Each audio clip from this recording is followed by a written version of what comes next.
Friends, news channel देखे आप सभी दर्शकों का बहुत बहुत स्वागत है। मैं हूं रमनदीप कौर। इस वक्त की बड़ी खबर आ रही है प्रयागराज से। क्या है पूरा मामला, देखने के लिए बने रहिए हमारे साथ। संगम नगरी प्रयागराज में जहां आज आगामी महाकुंभ 2025 को लेकर गांधी सभागार में बैठक हुई है मंडलायुक्त कार्यालय में, जहां प्रशासन के सभी अधिकारी मौजूद थे और साधु संत 13 अखाड़ों के मौजूद थे। गंगा को अवलर, निर्मल और पॉलीथीन मुक्त कराने की चर्चा हुई। तो फर्जी साधु संतों को लेकर क्या निर्णय हुआ, क्या कुछ कहना है यमुनापुरी महाराज का, आइए दिखाते हैं आपको। हमारी तरफ से सुझाव दिए गए कि जैसे एक तो पार्किंग पिछली बार बहुत ज्यादा दूर थी, श्रद्धालुओं को बहुत दूर से आना पड़ रहा था, तो थोड़ा उसका भी ध्यान रखा जाए कि बहुत ज्यादा उनको दिक्कतें ना हो और पार्किंग थोड़ा और नजदीक हो। दूसरा, रोडों की व्यवस्था, नाली आदि की व्यवस्था, जो जहाँ से अखाड़ों की जो शाही पेशवाई वगैरह होती है उन सब की व्यवस्थाएं बेहतर हों। और मेले के अंदर कुंभ पर्व पर पॉलीथीन आदि जो अतिरिक्त मात्रा में, जो ज्यादा मात्रा में जो उसका उत्सर्जन होता है, हम लोग भी सभी अखाड़े मिलजुल करके कोशिश करेंगे कि हमारे यहाँ किसी पॉलीथीन आदि का उपयोग ना हो और प्रशासन भी इसका ध्यान रखे कि कुंभ को पॉलीथीन मुक्त किया जाए, ताकि गंगा आदि जो हमारी पवित्र नदियां हैं वो सब साफ रहें और जो गंगा जी में आने वाले जो नाले हैं उनमें जो पड़ने वाला जो पानी है वो ट्रीटमेंट होकर के बेहतर ढंग से उसको साफ करके प्यूरिफाई करके तभी डाला जाए, क्योंकि ये श्रद्धा का विषय है। और जिन देशों में नदियों को माँ भी नहीं माना गया, उन देशों की नदियां भी हम लोगों से साफ है। हमारे यहाँ तो गंगा को माता कहा गया है, तो उनकी सफाई की तरफ विशेष ध्यान। तो हमारे गुरु परंपराओं से संबंधित है, हमारे मठों से संबंधित है, सभी 13 अखाड़ों से संबंधित जो संत हैं और जो दीक्षित हैं, जो गुरु परंपरा से हैं, उनमें से अगर कोई कुछ भी करता है तो उसके ऊपर हम तुरंत एक्शन लेते हैं। पहले भी एक्शन लिया गया है। लेकिन जो समाज के अंदर कुछ स्वयंभू लोग होते हैं, ऐसे ही मनगढ़ंत, न कोई गुरु है न कोई गुरु परंपरा है, और ऐसे ही भोली भाली जनता को जो गुमराह करते हैं, उनके ऊपर प्रशासन को एक विशेष LIU विभाग है या उनका खुफिया विभाग है, इस तरीके से उनकी विशेष उनकी भी दायित्व बनता है। सरकार का भी ऐसी मांग की आप लोगों ने? नहीं, हम अभी आप लोगों के सामने भी कह रहे हैं और वहां भी कुंभ में आने वालों के लिए भी ऐसा डिमांड किया गया है, तो ऐसा ध्यान रखा जाए ताकि कोई भी अनावश्यक ऐसी चीज ना घटे। क्योंकि हाँ, हम अपनी तरफ से जो हमारे संत हैं जो कुंभ मेलों में आएंगे, उनको अपनी तरफ से जो अखाड़े की तरफ से जो परिचय पत्र दिए जाएंगे। परिचय पत्र का मतलब कुंभ में वही प्रवेश है कि हाँ ये हमारे अखाड़े संबंधित है, ऐसा कोई उसको दिया जाए।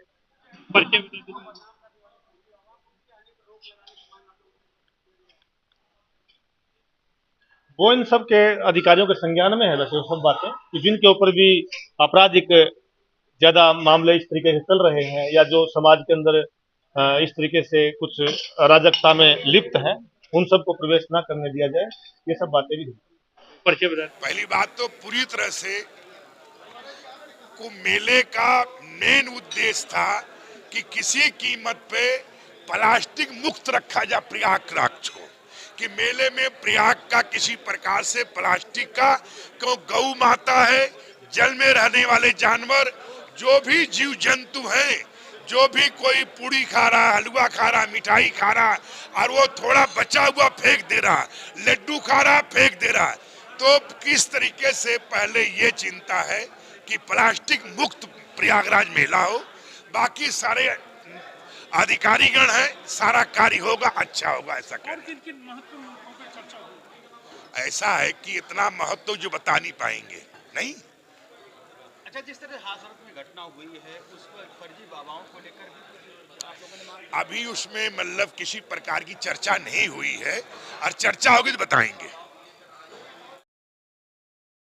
आगामी महाकुंभ को लेकर जहां मंडलायुक्त कार्यालय के गांधी सभागार में आज बैठक हुई है। 13 अखाड़ों के दो प्रतिनिधि और साथ ही मंडलायुक्त Prayagraj, ADG zone Prayagraj, police commissioner Prayagraj, मेला SSP व मेला अधिकारी समेत कई अधिकारी मौजूद थे और सभी विभाग के अधिकारियों के संग आज अखाड़ों की बैठक हुई और इस तरह से इस पर चर्चा हुई। क्या कुछ कहना है ADG जोन प्रयागराज का, किस तरह से साधु संतों की मांग थी और किस तरह से प्रशासन इस पर कार्य करेगा और कुंभ को किस तरह से भव्य और दिव्य बनाएगा, आइए दिखाते हैं आपको क्या कुछ कहा है ADG जोन प्रयागराज भानु भास्कर ने। कुंभ 2025 के संबंध में आज सभी अखाड़ों के साथ सभी प्रशासनिक अधिकारी, भारत सरकार एवं राज्य सरकार के सभी अधिकारी, हमारे मंडलायुक्त साहब, हमारे पुलिस आयुक्त प्रयागराज, IG रेंज प्रयागराज परिक्षेत्र, मेला अधिकारी श्री विजय किरण आनंद मेला पुलिस अधिकारी और सभी लोगों की बैठक हुई है, जिसमें अखाड़ा परिषद के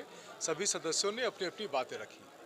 मेला का प्रबंधन में अखाड़ों का बहुत बड़ा योगदान होता है और अखाड़ा परिषद के जितने लोग होते हैं उसमें अपना महत्वपूर्ण मार्गदर्शन देते हैं। उसी मार्गदर्शन की कड़ी में हमारे अधिकारी लगातार उनसे संपर्क में हैं। उनके कई प्रमुख बिंदुओं थे जो सुविधाओं के संबंध में थी, जो सुरक्षा के संबंध में थी, जो व्यवस्थाओं के संबंध में थी और प्रबंधन के संबंध में थी। सारे बिंदुओं को हम लोगों ने नोट कर लिया है।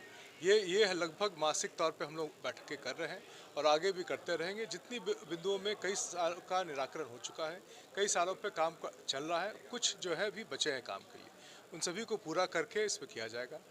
प्रबंधन के संबंध में मेला अखाड़ा परिषद ने अपनी संतुष्टि दी है और उनकी अपेक्षाएं हैं कि सुविधाएं और अच्छी होंगी। इसके लिए हम लोग प्रशासन की तरफ से कटिबद्ध हैं कि जितनी अच्छी प्रबंधन हो सके वो हम करके देंगे। सर, एक नई चीज़ है, इस बार कुंभ में ये कहा जा रहा है कि एआई की टेक्निक जो यूज़ की जाएगी, कुछ कैमरास जो है इंस्टॉल किए जा रहे हैं क्राउड मैनेजमेंट के लिए, कैसे इसको किया जाएगा? आर्टिफिशियल इंटेलिजेंस का बहुत बड़ा रोल रहेगा प्रबंधन में। आर्टिफिशियल इंटेलिजेंस हमारे जो ICCC है उसके साथ भी लिंक्ड अप है। आर्टिफिशियल इंटेलिजेंस के कई जरा हम लोग क्राउड कंट्रोल के अलावा सिक्योरिटी के पॉइंट ऑफ व्यू से भी उसको कर रहे हैं और उसके इस्तेमाल हम लोग अच्छे प्रबंधन करने के लिए भी कर रहे हैं। उसके बहुत डिटेल्स आपको सार्वजनिक करना हमारे लिए ठीक नहीं है, लेकिन ये आपको इतना आश्वस्त कर सकते हैं कि हम लोग उसका इस्तेमाल जो है बड़े स्तर पर कर रहे हैं ताकि जो विश्व में सबसे बढ़िया प्रबंधन हो सके वो हम लोग करके दे सके। सर, कोई एडमिनिस्ट्रेशन को ऐसी लिस्ट दी गई है इनकी अखाड़ा परिषद की तरफ से फर्जी बाबाओं को लेके? बहुत सारी चीज़ इस चर्चाओं में हुई है। सब बातों को सार्वजनिक करना ठीक नहीं रहेगा, लेकिन लगातार हमें मार्गदर्शन, आशीर्वाद और साथ में उनकी तरफ से कई सारे बिंदुओं पे बताया जा रहा है, जिस पे हम लोग लगातार क्रियान्वयन कर रहे हैं और अब अपने जो पॉइंट्स हैं उनके सामने रेज कर रहे हैं। गंगा का जल पावन निर्मल हो, इसके लिए क्या प्रशासन की तरफ से? अविरल गंगा के संबंध में हम लोग का निरंतर प्रयास है और अविरल गंगा के ऊपर जो है लगातार हम लोग काम कर रहे हैं। सबसे बड़ा इस बार जो बिंदु मंडलायुक्त साहब ने भी उठाया था और अखाड़ा परिषद की तरफ से अभी आया, वो था कि प्लास्टिक फ्री हम लोग को महाकुंभ करना है। इसके लिए अखाड़ा परिषद का भी बहुत जोर रहा है कि प्लास्टिक फ्री इस बार महाकुंभ हो ताकि कहीं भी प्लास्टिक का इस्तेमाल ना हो। ये हमारा है। अविरल गंगा के ऊपर भी उनका बिंदु है। अविरल गंगा के ऊपर भी हम लोग का प्रयास जारी है ताकि सबसे स्वच्छ हम लोग को प्रबंध दे सकें। Board of revenue bar association के अधिवक्ताओं के सदस्यों ने आज बैठक की है बीते दिनों, जहां एक अधिकारी पर कार्रवाई हुई थी जिस पर आर्टिकल 21 का उल्लंघन का आरोप सरकार पर लगाया है। अधिवक्ता ने कहा है अगर सरकार इसी तरह से न्यायिक कार्य में हस्तक्षेप करेगी तो उन्हें स्ट्राइक पर रहना पड़ेगा। फिलहाल वे अब अधिवक्ताओं ने निर्णय लिया है और सोमवार से वे स्ट्राइक पर रहेंगे। और क्या पूरा मामला है, क्या कुछ कहना है बार के अध्यक्ष का, आइए दिखाते हैं। निर्णय लिया गया है और आर्टिकल 21 में किस तरह से उल्लंघन। देखिए ब्रदर, ये किसी एक व्यक्तिगत परिप्रेक्ष में हम बात नहीं कर रहे हैं। हम एक जनरल बात कर रहे हैं कि जो बोर्ड ऑफ रेवेन्यू को कॉन्स्टिट्यूशन में स्थान दिया गया है उसका आदर होना चाहिए और उसका उल्लंघन नहीं होना चाहिए। बहुत बड़ा प्रिंसिपल है, जैसे कॉन्स्टिट्यूशन में आर्टिकल 21 का दिया गया है। बेसिक प्रिंसिपल गॉड ने भी कहा है कि किसी आदमी को कंडेम नहीं किया जा सकता विदाउट बीइंग हर्ट। तो एक आदमी को आप कंडेम कर दें, ये बात अच्छी नहीं है। ये न्याय का गला घोटना है, अच्छा न्याय नहीं कहा जा सकता। ये आप जो भी आया ब्यूरोक्रेट हैं, आप अपॉइंटमेंट दिया है उनको, उनके खिलाफ जो स्टेप लेना हो वो ढंग से लीजिए, जिसका ढंग से तरीका हो। और ये जो अक्षुण्ण बना रह सके न्याय हमारा, इसमें कोई प्रभाव बाहर का ना पड़े।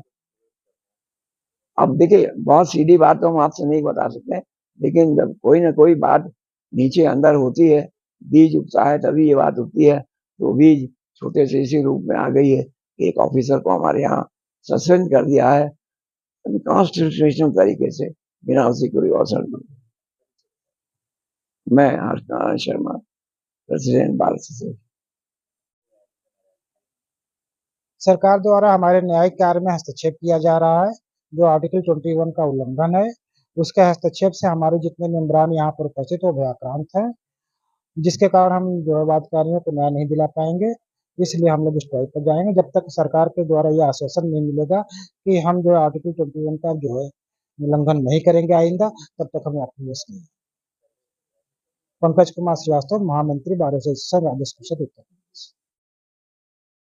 आगामी महाकुंभ को लेकर जहां बैठक अखाड़ों के साथ आज प्रशासन, जिला प्रशासन, पुलिस प्रशासन और मेला प्राधिकरण ने की है और साथ ही कुंभ को दिव्य और भव्य बनाने को लेकर इस पर चर्चा हुई है और साथ ही यहाँ पर साधु संतों का स्वागत भी किया गया है। और बैठक के बाद इस पूरे मामले पर क्या कुछ कहना था मंडलायुक्त विजय विश्वास पंत का, किस तरह से आज अखाड़ों के संग बैठक हुई, चर्चा हुई है और कुंभ को किस तरह से भव्य और दिव्य बनाया जाएगा, आइए दिखाते हैं। सभी अखाड़े के पूजनीय संत यहाँ पर उपस्थित हुए और उन्होंने जो अपनी जो प्रच्छाएं थी आगे जो मेला आयोजित होना है 2025 में, अपनी बातों को रखा और चाहे वो भूमि के विषय में हो और अन्य सुविधाओं के विषय में हो।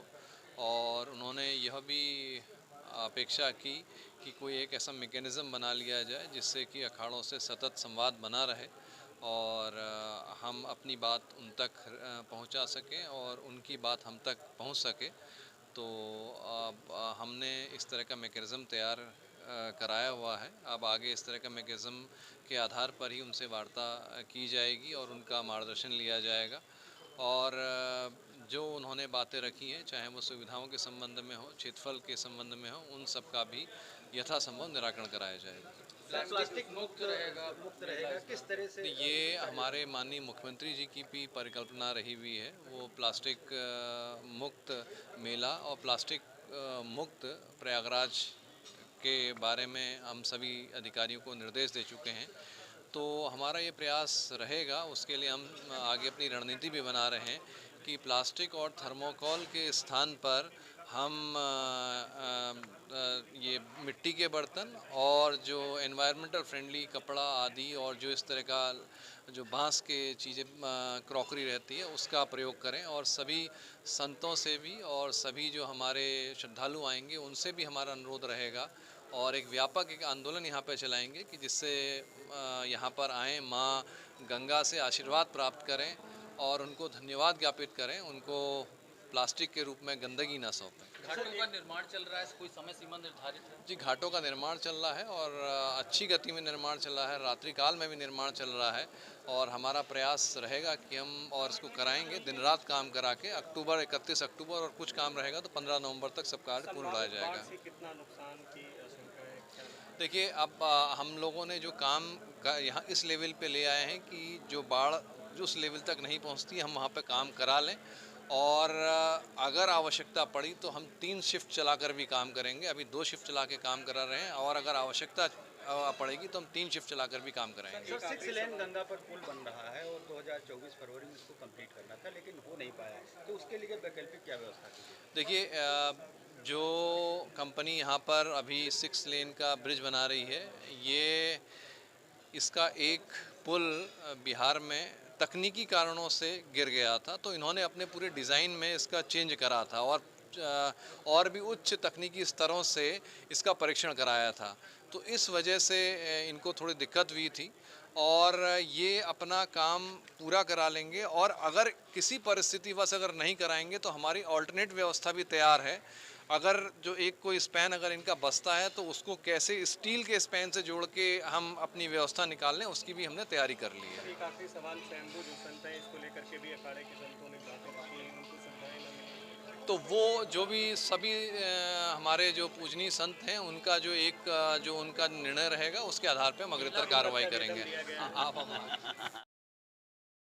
प्रयागराज में अद्भुत नज़ारा देखने को मिला है, जहां गढ़ीसराय इमामबाड़े में इतिहास के पन्ने को पलटकर एक बार इतिहास को ताज़ा कर दिया।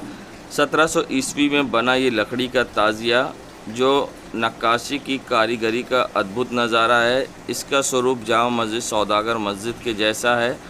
तैमूर लंग के कहने पर यह ताजिया बनाया गया था 1700 ईस्वी में, यानी 300 साल से भी ज़्यादा पुराना ये ताजिया है। लकड़ी का ताजिया है, जबकि अब के ताजिया फूलों के बनते हैं, मगर ये ताजिया पुराना होने के कारण अब इसे उठाया नहीं जाता है, इमाम बाड़े पर रखा रहता है। लोग इसकी ज़ियारत करते हैं और शायद ही अब कोई ऐसा ताजिया बना का सके कारीगर। और क्या कुछ कहना है इसके ज़िम्मेदारों का, किस तरह से इसकी देख रेख होती है, आइए दिखाते हैं। दादा बाबा के ज़माने से ये बनता चला आया है और ये उन्हीं के ज़माने का है।